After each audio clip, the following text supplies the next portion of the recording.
안녕하십니까, 책돌이입니다. 오늘 소개해드릴 책은 당신은 이미 충분합니다 입니다. 저자는 안젤름 구린 신부님입니다. 저자 소개를 간단하게 하겠습니다. 사제들을 치유하는 사제, 유럽인들의 정신적 아버지, 유럽에서 가장 존경받는 행복 멘토로 불리는 우리 시대 최고의 영성 작가, 전 세계 30개국에서 1,500만 부 이상 판매되었고 언어와 종교, 경계를 넘어서 수많은 독자들의 영혼에 깊은 감동과 울림을 주었다. 평온한 영역에서만 평화와 자유가 가능합니다. 동서고금을 막론하고 현인들은 적은 것을 만족할 줄 알아야 한다고 강조했습니다. 이 말 속에는 좋은 삶을 살 수 있는 삶의 기술이 담겨 있습니다. 적은 것에 만족한다는 것은 체념적인 자세가 아닙니다. 여러분이 성공할 능력이 없어서 혹은 여유를 부릴 정도로 돈을 많이 벌지 못하니까 적은 것에 만족하라는 것이 아닙니다. 그보다는 많은 것을 필요로 하지 않기 때문에 만족하는 것입니다. 말하자면 만족은 마음이 평화롭다는 신호입니다. 저는 제가 마시는 물, 제가 먹는 빵에 만족합니다.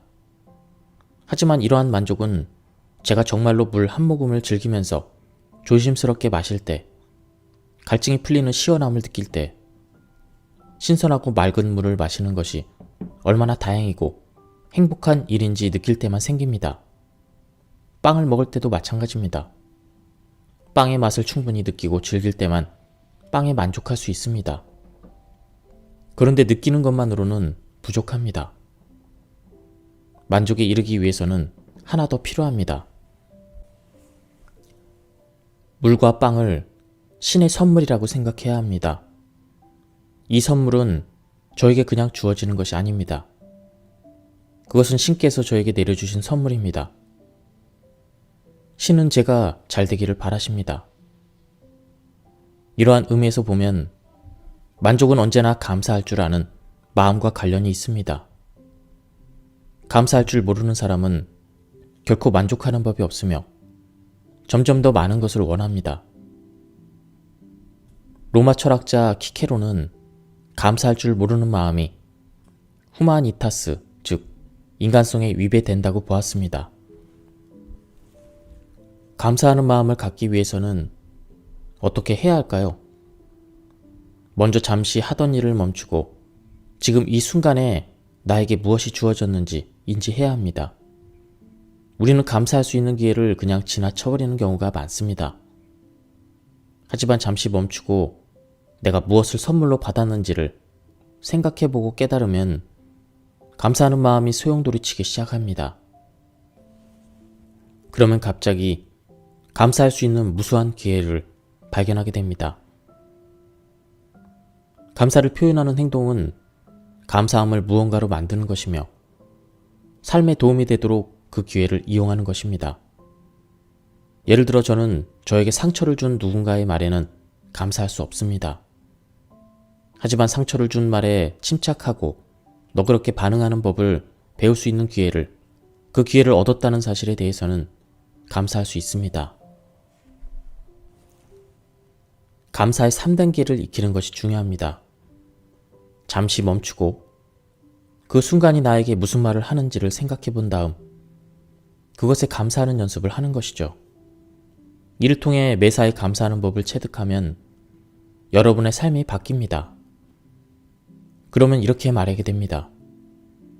내가 행복하기 때문에 감사한 것이 아니라 내가 감사하기 때문에 행복한 것이다. 감사함은 슬픔과 상심도 변화시킬 수 있습니다. 알베르트 슈바이처는 상황이 좋지 않을 때는 내가 감사할 수 있는 무언가를 찾아야 한다라고 했습니다. 그런데 감사할 수 있는 것은 정말로 항상 존재합니다. 저는 아침에 일어나서 다른 사람들을 향해 다가가 그들을 기쁘게 해줄 수 있는 이러한 새로운 나날이 늘 감사합니다. 독일어로 감사합니다와 생각하다는 단지 철자 한 개만 틀립니다. 영어도 감사합니다, 땡크와 생각하다 싱크가 비슷하죠? 감사하다라는 말은 생각하다라는 말에서 비롯되었습니다. 왜냐하면 올바르게 생각하는 사람이 감사할 줄도 알기 때문이죠. 감사함을 모르는 사람은 자신의 삶에 대해서 올바르게 생각하지 못합니다. 감사함을 모르는 사람은 깨어있는 생각을 할 수도 없습니다. 감사하게 생각할 줄 아는 사람만이 올바른 생각을 합니다. 올바르게 생각하는 사람, 깨어있는 정신으로 생각하는 사람은 감사하는 마음으로 충만해 있습니다. 감사할 줄 아는 마음만이 우리 인간에게 꼭 맞습니다. 무언가에 대해 감사할 줄 모르는 마음을 가지면 그는 만물이 잘못된 빛을 바라게 만듭니다. 그렇다면 감사함을 어떻게 표현해야 될까요? 끊임없이 감사하다고 말하는 것이 감사함을 제대로 표현하는 것일까요? 그렇지 않습니다.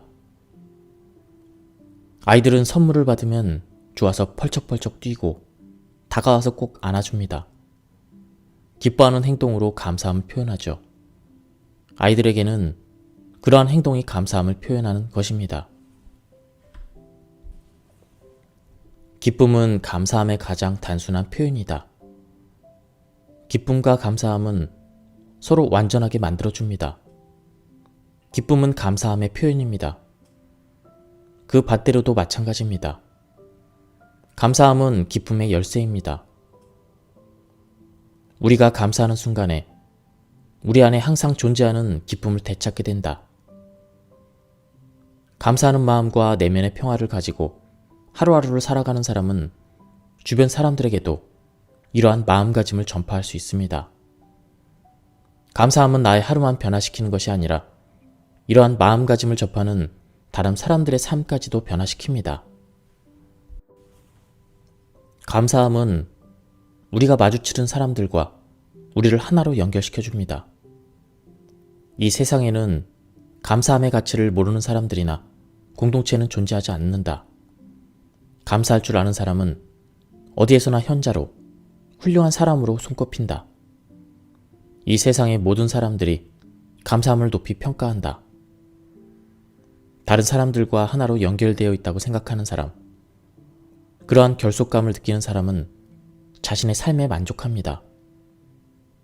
이렇게 감사함과 만족은 서로 밀접한 관련이 있습니다.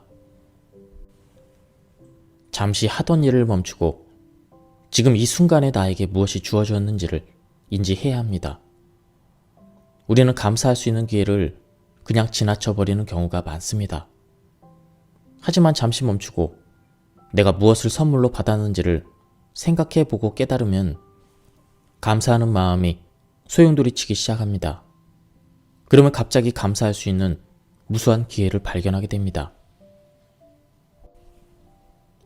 행복의 조건이 뭘까요?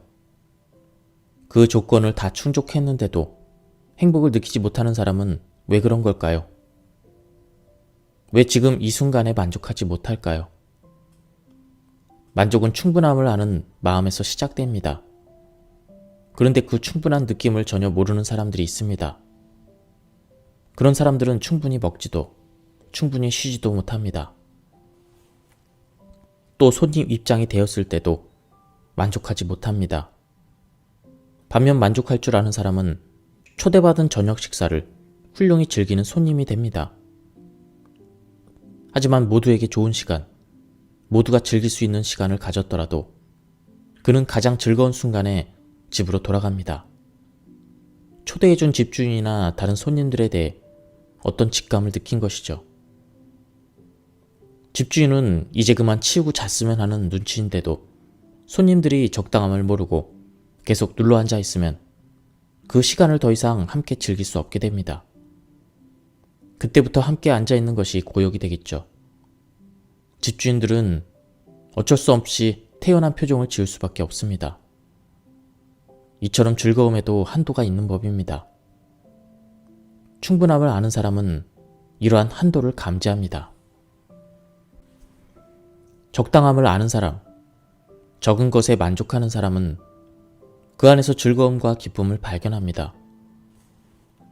충분함을 모르는 사람은 즐길 줄도 모릅니다. 즐거움은 충만함을 아는 것과 분명한 관계가 있습니다.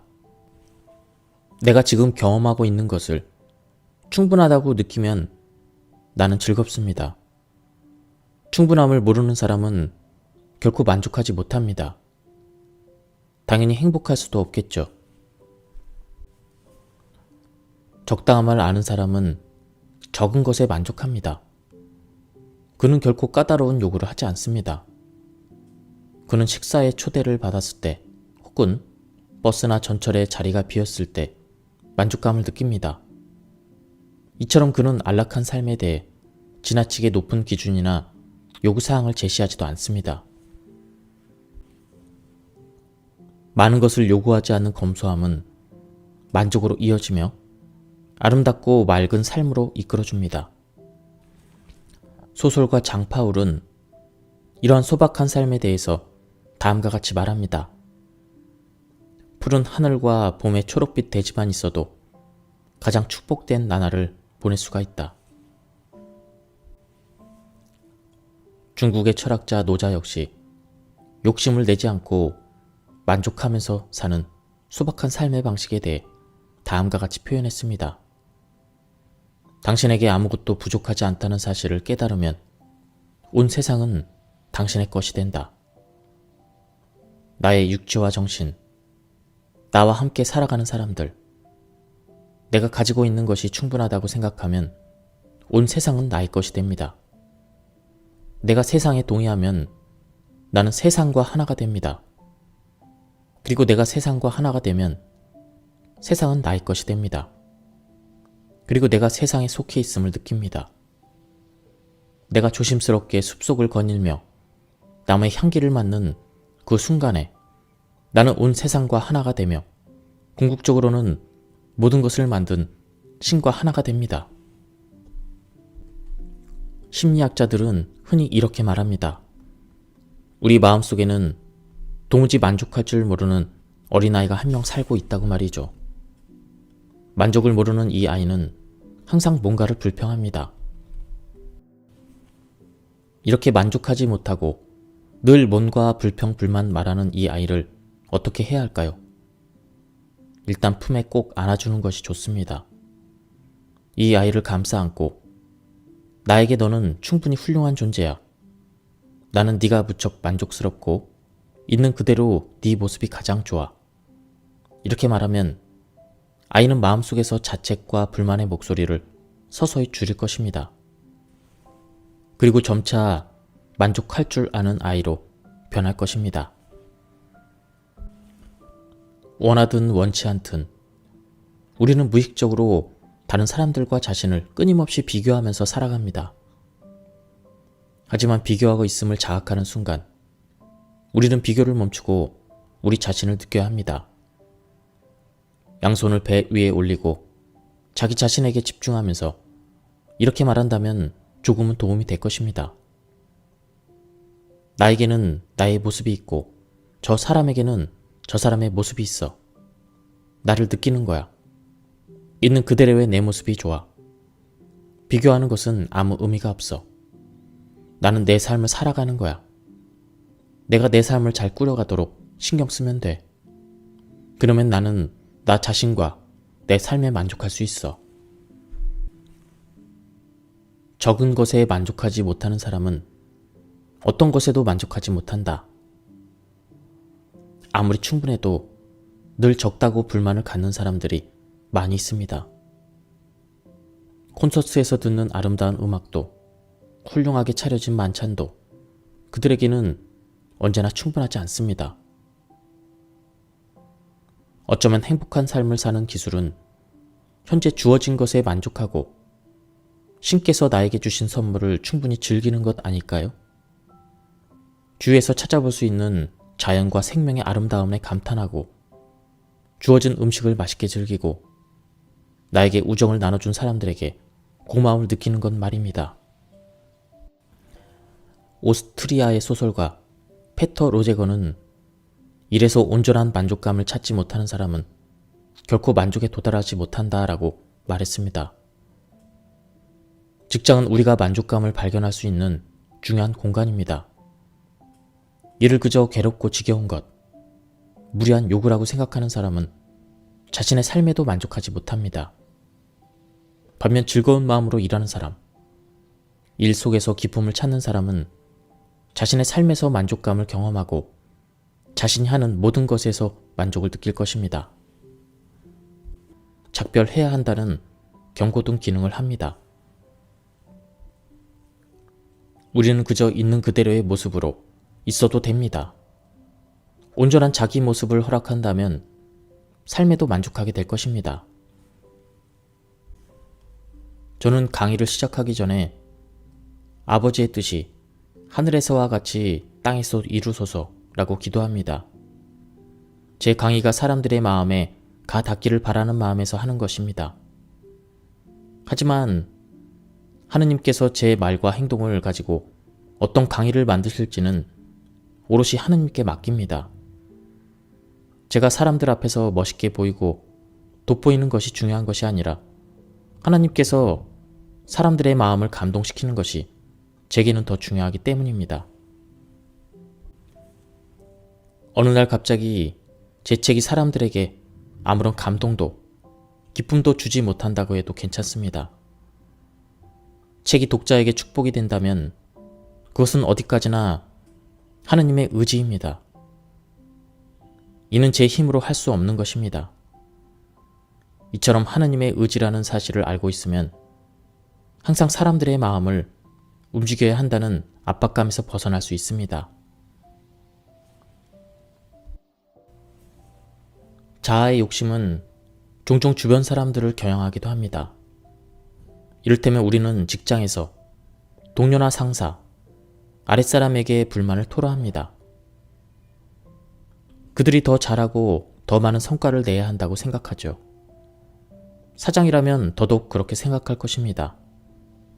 하지만 사장이 직원들에게 불만을 갖고 그것을 일일이 표현하면 그 회사의 분위기가 절대로 좋아질 수 없습니다. 사장이 직원들에게 불만이 가득한데 어떤 직원이 아침마다 즐겁게 출근하겠습니까? 마지못해 출근해서 주어진 일만 겨우 처리하고 다시 괴로운 마음으로 퇴근합니다. 이처럼 의욕 없는 직원들이 성과를 낼 수 있을까요? 기발한 아이디어로 회사의 발전을 이끌 수 있을까요? 부정적인 에너지로 가득한 회사가 계속해서 잘 될 리가 없습니다. 또 많은 사람들이 배우자에게 불만을 가집니다. 우리는 가까이에서 함께 살면서 서로에 대해서 많은 것을 알아갑니다. 이제까지 몰랐던 배우자의 약점이나 실수도 알게 되죠. 배우자가 완벽해야 한다는 욕심을 가지면 그 또는 그녀에게 끊임없이 불만을 느끼게 됩니다.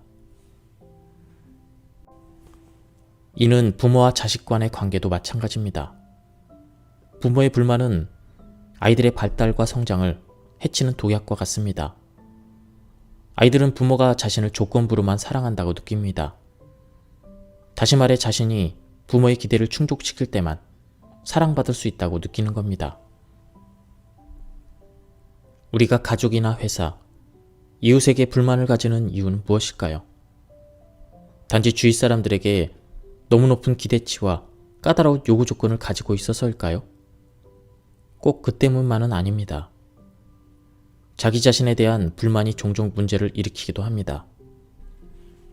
자신에 대한 불만을 다른 사람들에게 투영시키고 자신의 안위를 다른 사람들에게 기대하면 문제가 생깁니다.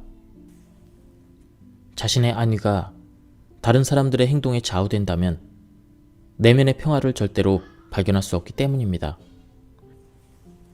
중요한 것은 자기 안에서 평화를 찾는 것입니다. 자기 안에서 평화를 찾는 사람은 다른 사람들에게 만족하고 주위의 모든 것에 대해서 화가 나지 않습니다. 또한 상대방이 어떤 사람인지 제대로 인지할 수 있기 때문에 그를 있는 그대로 받아들이게 됩니다. 만족에는 부정적인 면도 존재합니다. 이는 오로지 피상적인 것에만 만족하는 사람들에게 해당되는 이야기입니다. 그들은 아무 근심 없이 하루하루를 보내고 그런 삶의 만족을 느낍니다. 이는 포만한 만족입니다. 이를테면 점심을 잔뜩 먹고 포만감을 느끼며 소파에 드러누워 편하게 쉬려고 하는 것과 같습니다. 이것은 나른하고 의욕이 없는 만족입니다. 그 무엇으로부터 방해받고 싶지 않고 지금의 편안하고 노곤한 느낌을 놓고 싶지 않습니다.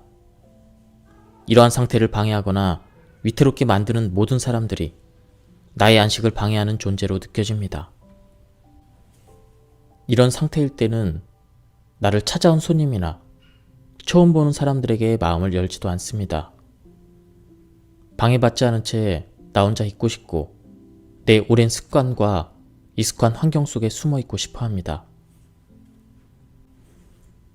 이러한 포만한 만족은 내면의 참된 안식과는 아무런 관계가 없습니다. 오히려 평온함을 아주 쉽게 동요하게 만드는 주범입니다. 포만한 만족은 그 상태를 위태롭게 만드는 모든 것에 대해 부정적이고 폐쇄적입니다. 또한 움직임이나 변화가 거의 없습니다. 내면의 크고 작은 움직임을 전혀 인식할 수 없을 정도로 모든 것이 굳어 있습니다. 경직된 상태를 만족과 혼동하는 것이죠. 성경에는 이런 얘기가 있습니다. 너희는 자신을 위해서 보물을 땅에 쌓아두지 마라. 땅에서는 좀과 독이 망가뜨리고 도둑들이 뚫고 들어와 훔쳐간다. 그러므로 하늘에 보물을 쌓아라. 거기에는 좀도 녹도 망가뜨리지 못하고 도둑들이 뚫고 들어오지도 못하며 훔쳐가지도 못한다. 사실 너의 보물이 있는 곳에 너의 마음이 있다. 여기서 세 가지 다양한 보물을 생각하고 있습니다. 즉, 좀 먹는 값비싼 옷, 벌레가 갉아먹어 망가진 값비싼 괴와 장, 집안의 땅속에 묻어둔 보물이 그것입니다.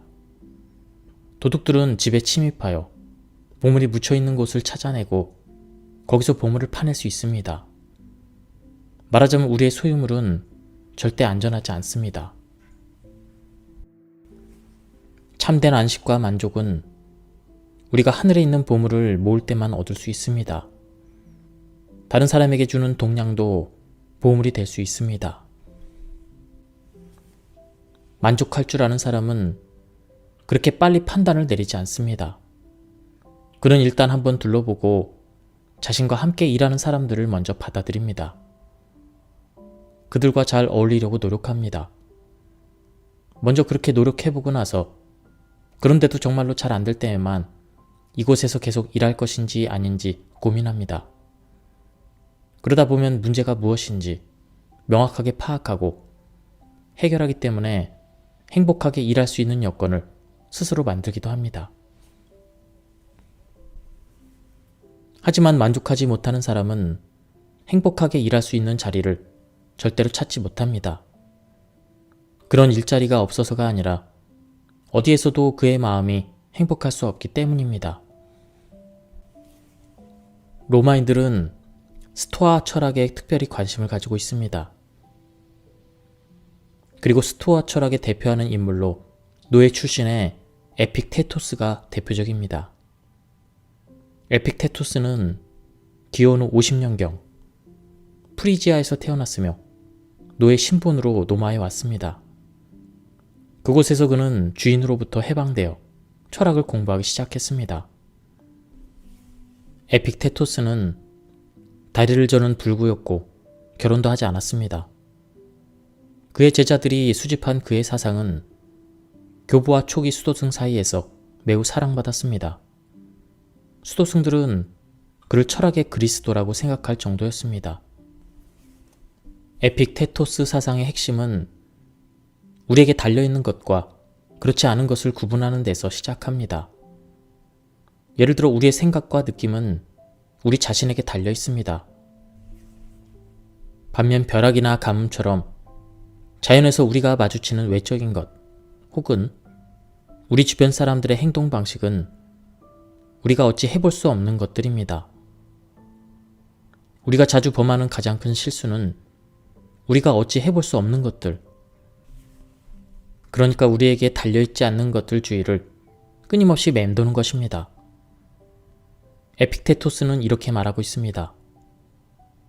그대가 본성적으로 자유롭지 않은 것을 자유로운 것이라 생각하고 다른 것에 속하는 것들을 그대 자신의 것으로 생각한다면 그대는 불쾌감을 느낄 것이며 흥분과 슬픔에 빠질 것이며 신과 모든 인간들을 원망하게 될 것이다.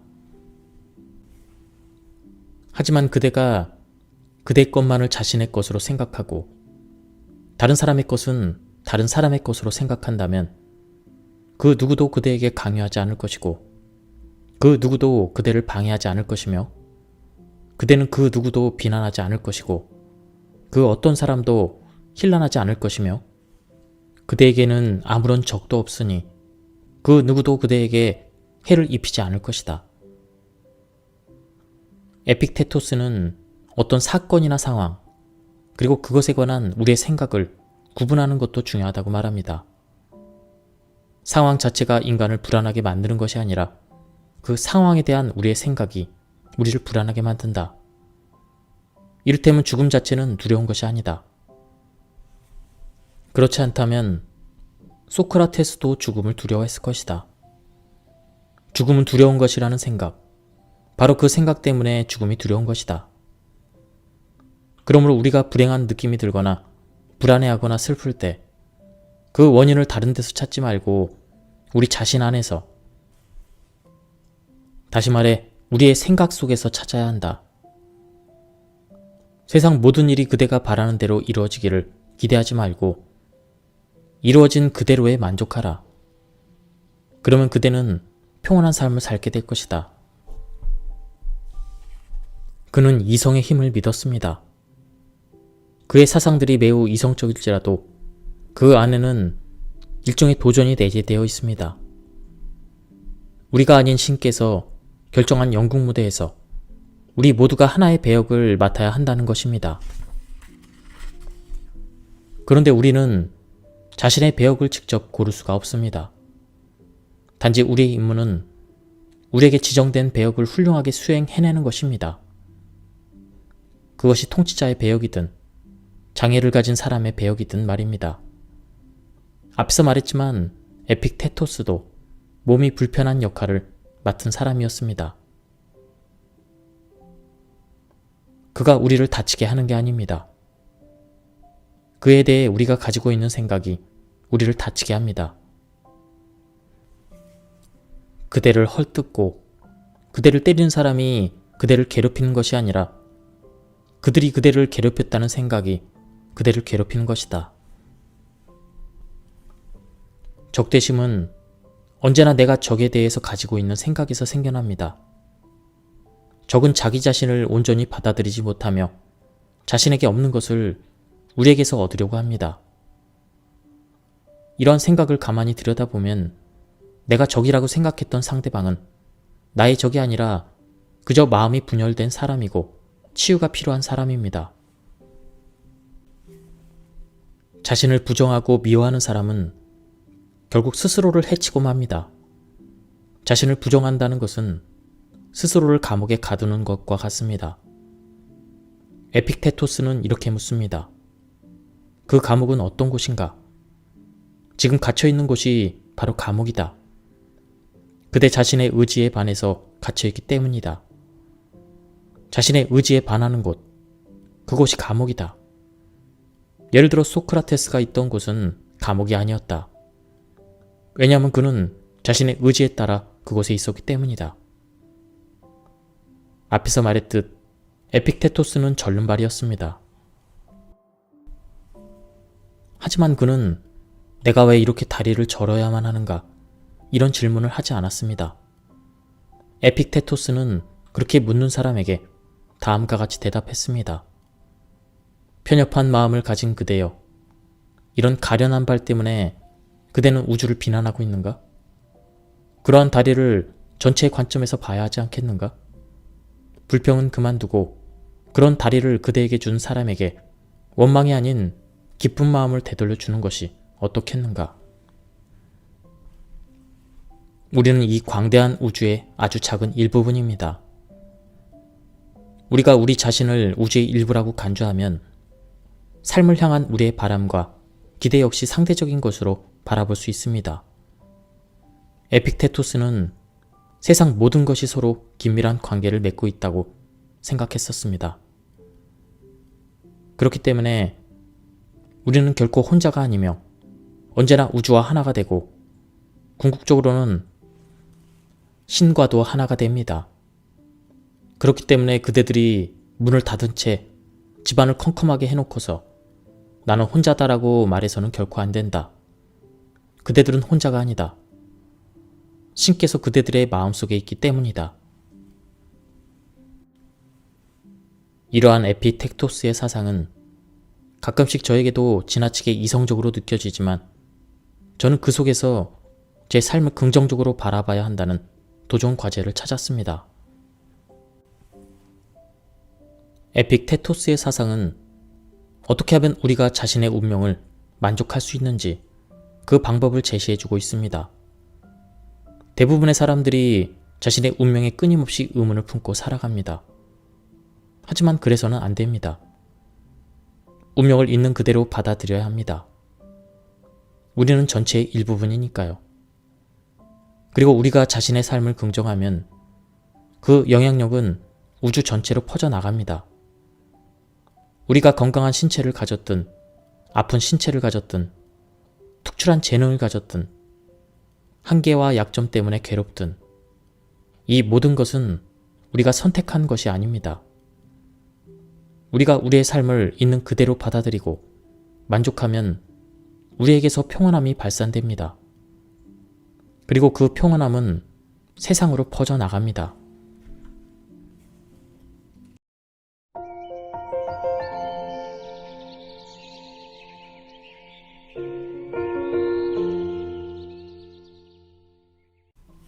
안녕하십니까, 책돌이입니다. 오늘 소개해드릴 책은 당신은 이미 충분합니다 입니다. 저자는 안젤름 구린 신부님입니다. 저자 소개를 간단하게 하겠습니다. 사제들을 치유하는 사제, 유럽인들의 정신적 아버지, 유럽에서 가장 존경받는 행복 멘토로 불리는 우리 시대 최고의 영성 작가, 전 세계 30개국에서 1,500만 부 이상 판매되었고 언어와 종교, 경계를 넘어서 수많은 독자들의 영혼에 깊은 감동과 울림을 주었다. 평온한 영역에서만 평화와 자유가 가능합니다. 동서고금을 막론하고 현인들은 적은 것을 만족할 줄 알아야 한다고 강조했습니다. 이 말 속에는 좋은 삶을 살 수 있는 삶의 기술이 담겨 있습니다. 적은 것에 만족한다는 것은 체념적인 자세가 아닙니다. 여러분이 성공할 능력이 없어서 혹은 여유를 부릴 정도로 돈을 많이 벌지 못하니까 적은 것에 만족하라는 것이 아닙니다. 그보다는 많은 것을 필요로 하지 않기 때문에 만족하는 것입니다. 말하자면 만족은 마음이 평화롭다는 신호입니다. 저는 제가 마시는 물, 제가 먹는 빵에 만족합니다.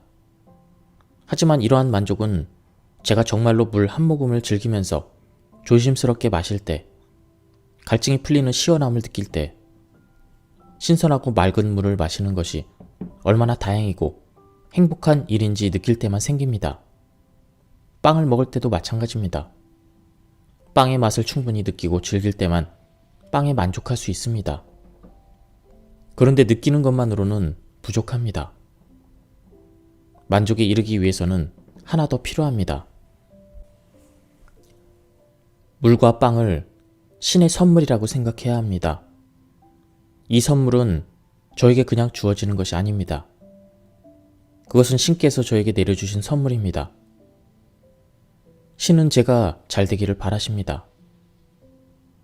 이러한 의미에서 보면 만족은 언제나 감사할 줄 아는 마음과 관련이 있습니다. 감사할 줄 모르는 사람은 결코 만족하는 법이 없으며 점점 더 많은 것을 원합니다. 로마 철학자 키케로는 감사할 줄 모르는 마음이 후마니타스, 즉 인간성에 위배된다고 보았습니다. 감사하는 마음을 갖기 위해서는 어떻게 해야 할까요? 먼저 잠시 하던 일을 멈추고 지금 이 순간에 나에게 무엇이 주어졌는지 인지해야 합니다. 우리는 감사할 수 있는 기회를 그냥 지나쳐버리는 경우가 많습니다. 하지만 잠시 멈추고 내가 무엇을 선물로 받았는지를 생각해보고 깨달으면 감사하는 마음이 소용돌이치기 시작합니다. 그러면 갑자기 감사할 수 있는 무수한 기회를 발견하게 됩니다. 감사를 표현하는 행동은 감사함을 무언가로 만드는 것이며 삶에 도움이 되도록 그 기회를 이용하는 것입니다. 예를 들어 저는 저에게 상처를 준 누군가의 말에는 감사할 수 없습니다. 하지만 상처를 준 말에 침착하고 너그럽게 반응하는 법을 배울 수 있는 기회를, 그 기회를 얻었다는 사실에 대해서는 감사할 수 있습니다. 감사의 3단계를 익히는 것이 중요합니다. 잠시 멈추고 그 순간이 나에게 무슨 말을 하는지를 생각해 본 다음 그것에 감사하는 연습을 하는 것이죠. 이를 통해 매사에 감사하는 법을 체득하면 여러분의 삶이 바뀝니다. 그러면 이렇게 말하게 됩니다. 내가 행복하기 때문에 감사한 것이 아니라 내가 감사하기 때문에 행복한 것이다. 감사함은 슬픔과 상심도 변화시킬 수 있습니다. 알베르트 슈바이처는 상황이 좋지 않을 때는 내가 감사할 수 있는 무언가를 찾아야 한다라고 했습니다. 그런데 감사할 수 있는 것은 정말로 항상 존재합니다. 저는 아침에 일어나서 다른 사람들을 향해 다가가 그들을 기쁘게 해줄 수 있는 이러한 새로운 나날이 늘 감사합니다. 독일어로 감사합니다와 생각하다는 단지 철자 한 개만 틀립니다. 영어도 감사합니다, 땡크와 생각하다, 싱크가 비슷하죠. 감사하다라는 말은 생각하다라는 말에서 비롯되었습니다. 왜냐하면 올바르게 생각하는 사람이 감사할 줄도 알기 때문이죠. 감사함을 모르는 사람은 자신의 삶에 대해서 올바르게 생각하지 못합니다. 감사함을 모르는 사람은 깨어있는 생각을 할 수도 없습니다. 감사하게 생각할 줄 아는 사람만이 올바른 생각을 합니다. 올바르게 생각하는 사람, 깨어있는 정신으로 생각하는 사람은 감사하는 마음으로 충만해 있습니다. 감사할 줄 아는 마음만이 우리 인간에게 꼭 맞습니다. 무언가에 대해 감사할 줄 모르는 마음을 가지면 그는 만물이 잘못된 빛을 바라게 만듭니다. 그렇다면 감사함을 어떻게 표현해야 될까요? 끊임없이 감사하다고 말하는 것이 감사함을 제대로 표현하는 것일까요? 그렇지 않습니다. 아이들은 선물을 받으면 좋아서 펄쩍펄쩍 뛰고 다가와서 꼭 안아줍니다. 기뻐하는 행동으로 감사함을 표현하죠. 아이들에게는 그러한 행동이 감사함을 표현하는 것입니다. 기쁨은 감사함의 가장 단순한 표현이다. 기쁨과 감사함은 서로 완전하게 만들어줍니다. 기쁨은 감사함의 표현입니다. 그 반대로도 마찬가지입니다. 감사함은 기쁨의 열쇠입니다. 우리가 감사하는 순간에 우리 안에 항상 존재하는 기쁨을 되찾게 된다. 감사하는 마음과 내면의 평화를 가지고 하루하루를 살아가는 사람은 주변 사람들에게도 이러한 마음가짐을 전파할 수 있습니다. 감사함은 나의 하루만 변화시키는 것이 아니라 이러한 마음가짐을 접하는 다른 사람들의 삶까지도 변화시킵니다. 감사함은 우리가 마주치는 사람들과 우리를 하나로 연결시켜줍니다. 이 세상에는 감사함의 가치를 모르는 사람들이나 공동체는 존재하지 않는다. 감사할 줄 아는 사람은 어디에서나 현자로 훌륭한 사람으로 손꼽힌다. 이 세상의 모든 사람들이 감사함을 높이 평가한다. 다른 사람들과 하나로 연결되어 있다고 생각하는 사람, 그러한 결속감을 느끼는 사람은 자신의 삶에 만족합니다. 이렇게 감사함과 만족은 서로 밀접한 관련이 있습니다. 잠시 하던 일을 멈추고 지금 이 순간에 나에게 무엇이 주어졌는지를 인지해야 합니다.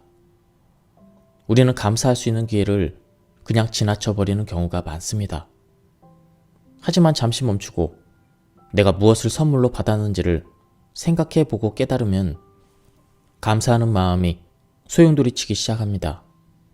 그러면 갑자기 감사할 수 있는 무수한 기회를 발견하게 됩니다. 행복의 조건이 뭘까요? 그 조건을 다 충족했는데도 행복을 느끼지 못하는 사람은 왜 그런 걸까요? 왜 지금 이 순간에 만족하지 못할까요? 만족은 충분함을 아는 마음에서 시작됩니다. 그런데 그 충분한 느낌을 전혀 모르는 사람들이 있습니다. 그런 사람들은 충분히 먹지도 충분히 쉬지도 못합니다. 또 손님 입장이 되었을 때도 만족하지 못합니다. 반면 만족할 줄 아는 사람은 초대받은 저녁 식사를 훌륭히 즐기는 손님이 됩니다. 하지만 모두에게 좋은 시간, 모두가 즐길 수 있는 시간을 가졌더라도 그는 가장 즐거운 순간에 집으로 돌아갑니다. 초대해준 집주인이나 다른 손님들에 대해 어떤 직감을 느낀 것이죠. 집주인은 이제 그만 치우고 잤으면 하는 눈치인데도 손님들이 적당함을 모르고 계속 눌러앉아 있으면 그 시간을 더 이상 함께 즐길 수 없게 됩니다. 그때부터 함께 앉아있는 것이 고역이 되겠죠. 집주인들은 어쩔 수 없이 태연한 표정을 지을 수밖에 없습니다.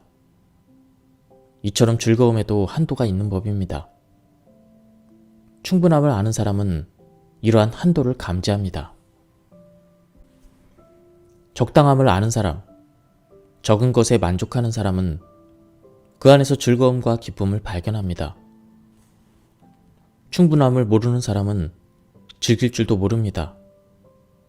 즐거움은 충만함을 아는 것과 분명한 관계가 있습니다. 내가 지금 경험하고 있는 것을 충분하다고 느끼면 나는 즐겁습니다. 충분함을 모르는 사람은 결코 만족하지 못합니다. 당연히 행복할 수도 없겠죠. 적당함을 아는 사람은 적은 것에 만족합니다. 그는 결코 까다로운 요구를 하지 않습니다. 그는 식사에 초대를 받았을 때 혹은 버스나 전철에 자리가 비었을 때 만족감을 느낍니다. 이처럼 그는 안락한 삶에 대해 지나치게 높은 기준이나 요구사항을 제시하지도 않습니다. 많은 것을 요구하지 않는 검소함은 만족으로 이어지며 아름답고 맑은 삶으로 이끌어줍니다. 소설가 장파울은 이러한 소박한 삶에 대해서 다음과 같이 말합니다. 푸른 하늘과 봄의 초록빛 대지만 있어도 가장 축복된 나날을 보낼 수가 있다.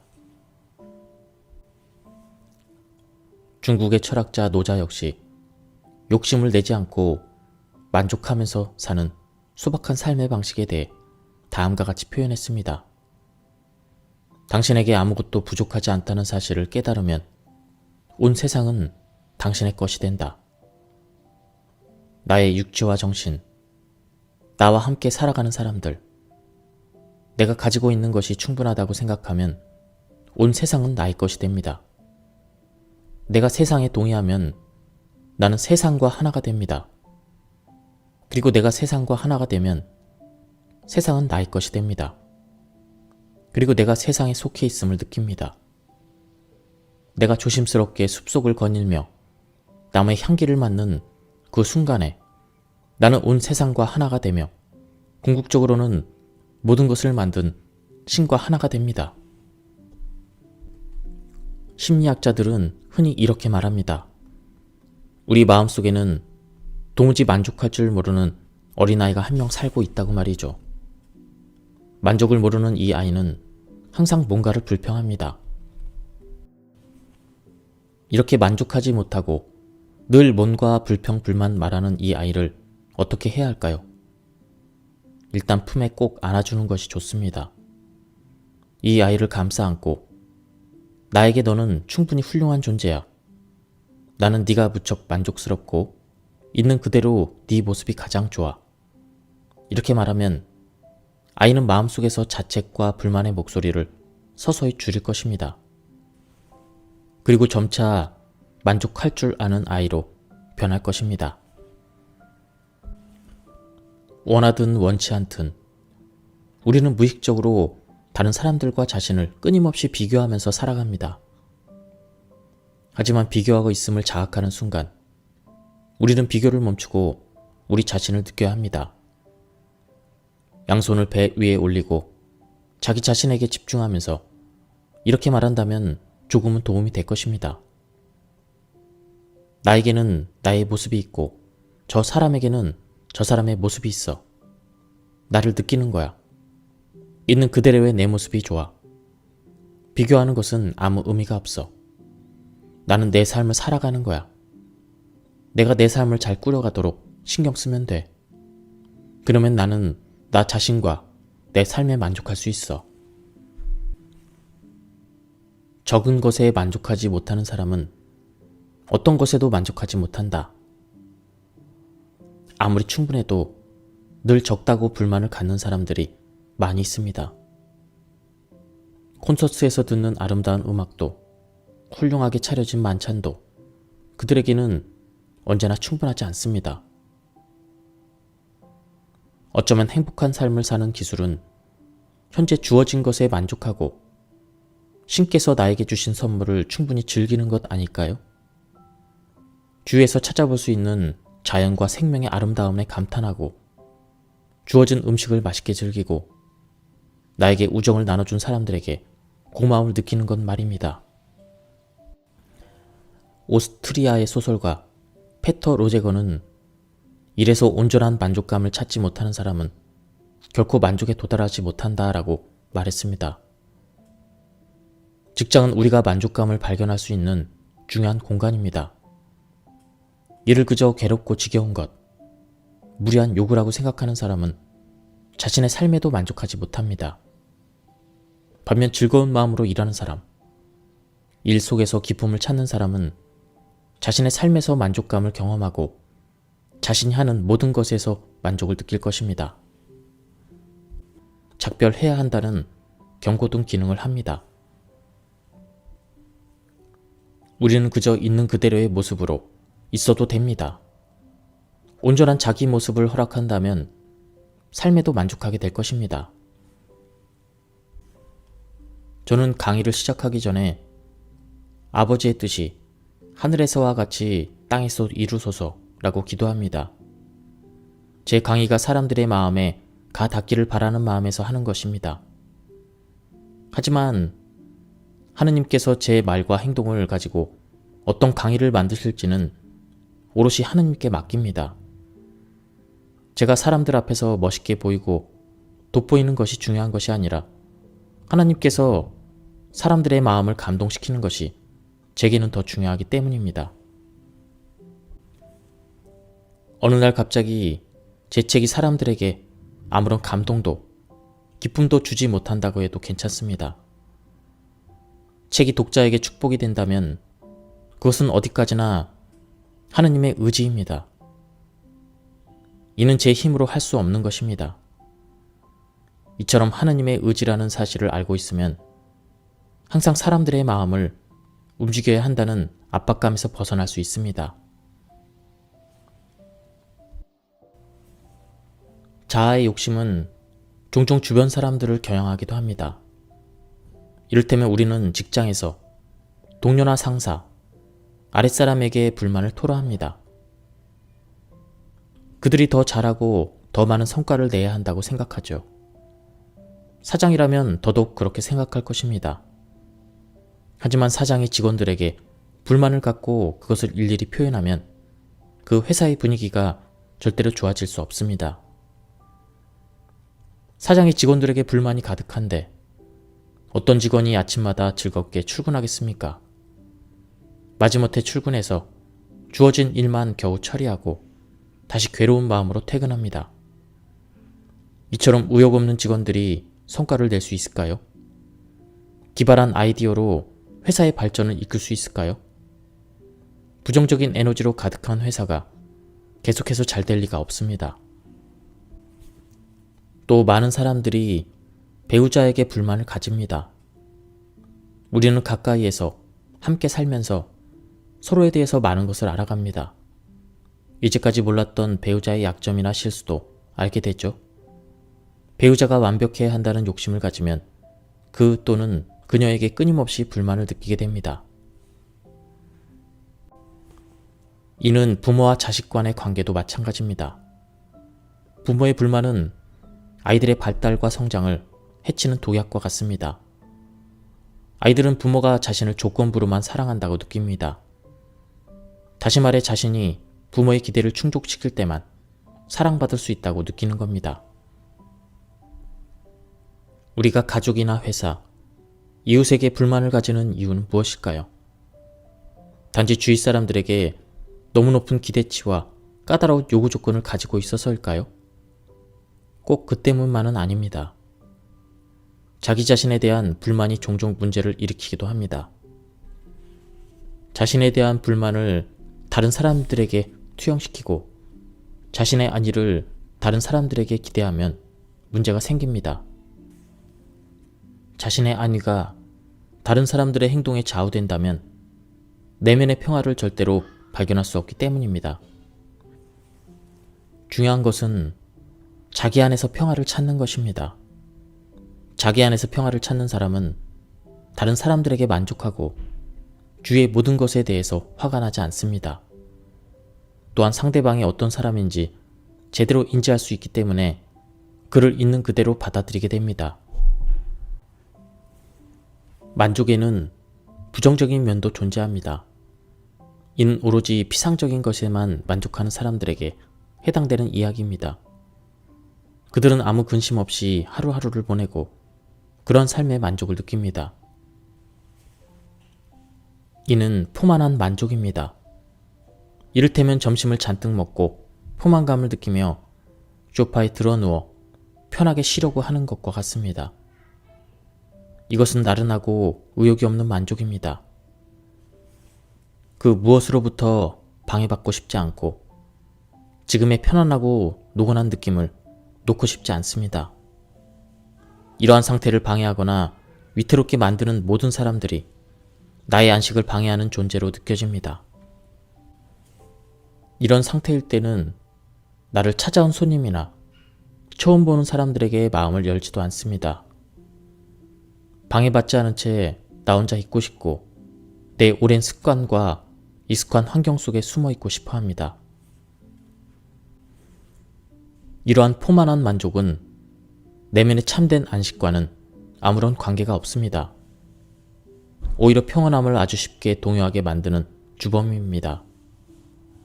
포만한 만족은 그 상태를 위태롭게 만드는 모든 것에 대해 부정적이고 폐쇄적입니다.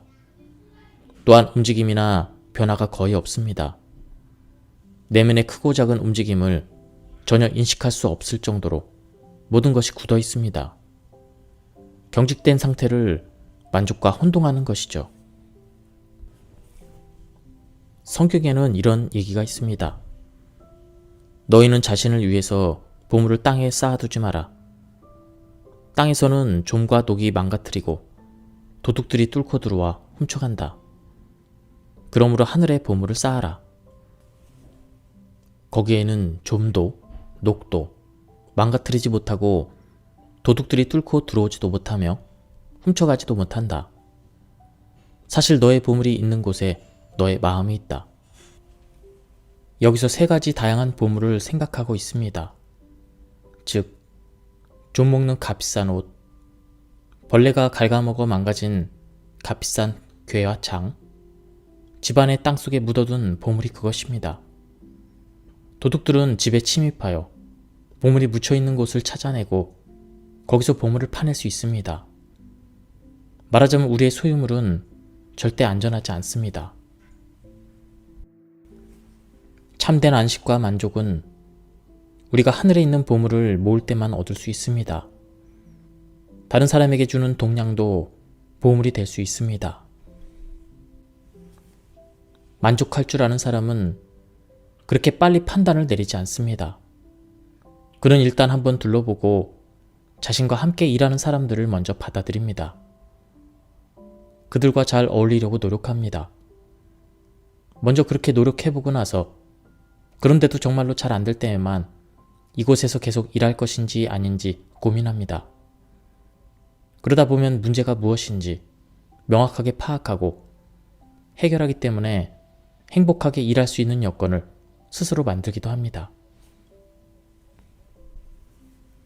하지만 만족하지 못하는 사람은 행복하게 일할 수 있는 자리를 절대로 찾지 못합니다. 그런 일자리가 없어서가 아니라 어디에서도 그의 마음이 행복할 수 없기 때문입니다. 로마인들은 스토아 철학에 특별히 관심을 가지고 있습니다. 그리고 스토아 철학의 대표하는 인물로 노예 출신의 에픽테토스가 대표적입니다. 에픽테토스는 기원 후 50년경 프리지아에서 태어났으며 노예 신분으로 로마에 왔습니다. 그곳에서 그는 주인으로부터 해방되어 철학을 공부하기 시작했습니다. 에픽테토스는 다리를 저는 불구였고 결혼도 하지 않았습니다. 그의 제자들이 수집한 그의 사상은 교부와 초기 수도승 사이에서 매우 사랑받았습니다. 수도승들은 그를 철학의 그리스도라고 생각할 정도였습니다. 에픽테토스 사상의 핵심은 우리에게 달려있는 것과 그렇지 않은 것을 구분하는 데서 시작합니다. 예를 들어 우리의 생각과 느낌은 우리 자신에게 달려 있습니다. 반면 벼락이나 가뭄처럼 자연에서 우리가 마주치는 외적인 것 혹은 우리 주변 사람들의 행동 방식은 우리가 어찌 해볼 수 없는 것들입니다. 우리가 자주 범하는 가장 큰 실수는 우리가 어찌 해볼 수 없는 것들, 그러니까 우리에게 달려있지 않는 것들 주위를 끊임없이 맴도는 것입니다. 에픽테토스는 이렇게 말하고 있습니다. 그대가 본성적으로 자유롭지 않은 것을 자유로운 것이라 생각하고 다른 것에 속하는 것들을 그대 자신의 것으로 생각한다면 그대는 불쾌감을 느낄 것이며 흥분과 슬픔에 빠질 것이며 신과 모든 인간들을 원망하게 될 것이다. 하지만 그대가 그대의 것만을 자신의 것으로 생각하고 다른 사람의 것은 다른 사람의 것으로 생각한다면 그 누구도 그대에게 강요하지 않을 것이고 그 누구도 그대를 방해하지 않을 것이며 그대는 그 누구도 비난하지 않을 것이고 그 어떤 사람도 힐난하지 않을 것이며 그대에게는 아무런 적도 없으니 그 누구도 그대에게 해를 입히지 않을 것이다. 에픽테토스는 어떤 사건이나 상황 그리고 그것에 관한 우리의 생각을 구분하는 것도 중요하다고 말합니다. 상황 자체가 인간을 불안하게 만드는 것이 아니라 그 상황에 대한 우리의 생각이 우리를 불안하게 만든다. 이를테면 죽음 자체는 두려운 것이 아니다. 그렇지 않다면 소크라테스도 죽음을 두려워했을 것이다. 죽음은 두려운 것이라는 생각, 바로 그 생각 때문에 죽음이 두려운 것이다. 그러므로 우리가 불행한 느낌이 들거나 불안해하거나 슬플 때 그 원인을 다른 데서 찾지 말고 우리 자신 안에서, 다시 말해 우리의 생각 속에서 찾아야 한다. 세상 모든 일이 그대가 바라는 대로 이루어지기를 기대하지 말고 이루어진 그대로에 만족하라. 그러면 그대는 평온한 삶을 살게 될 것이다. 그는 이성의 힘을 믿었습니다. 그의 사상들이 매우 이성적일지라도 그 안에는 일종의 도전이 내재되어 있습니다. 우리가 아닌 신께서 결정한 영국 무대에서 우리 모두가 하나의 배역을 맡아야 한다는 것입니다. 그런데 우리는 자신의 배역을 직접 고를 수가 없습니다. 단지 우리의 임무는 우리에게 지정된 배역을 훌륭하게 수행해내는 것입니다. 그것이 통치자의 배역이든 장애를 가진 사람의 배역이든 말입니다. 앞서 말했지만 에픽테토스도 몸이 불편한 역할을 맡은 사람이었습니다. 그가 우리를 다치게 하는 게 아닙니다. 그에 대해 우리가 가지고 있는 생각이 우리를 다치게 합니다. 그대를 헐뜯고 그대를 때리는 사람이 그대를 괴롭히는 것이 아니라 그들이 그대를 괴롭혔다는 생각이 그대를 괴롭히는 것이다. 적대심은 언제나 내가 적에 대해서 가지고 있는 생각에서 생겨납니다. 적은 자기 자신을 온전히 받아들이지 못하며 자신에게 없는 것을 우리에게서 얻으려고 합니다. 이런 생각을 가만히 들여다보면 내가 적이라고 생각했던 상대방은 나의 적이 아니라 그저 마음이 분열된 사람이고 치유가 필요한 사람입니다. 자신을 부정하고 미워하는 사람은 결국 스스로를 해치고 맙니다.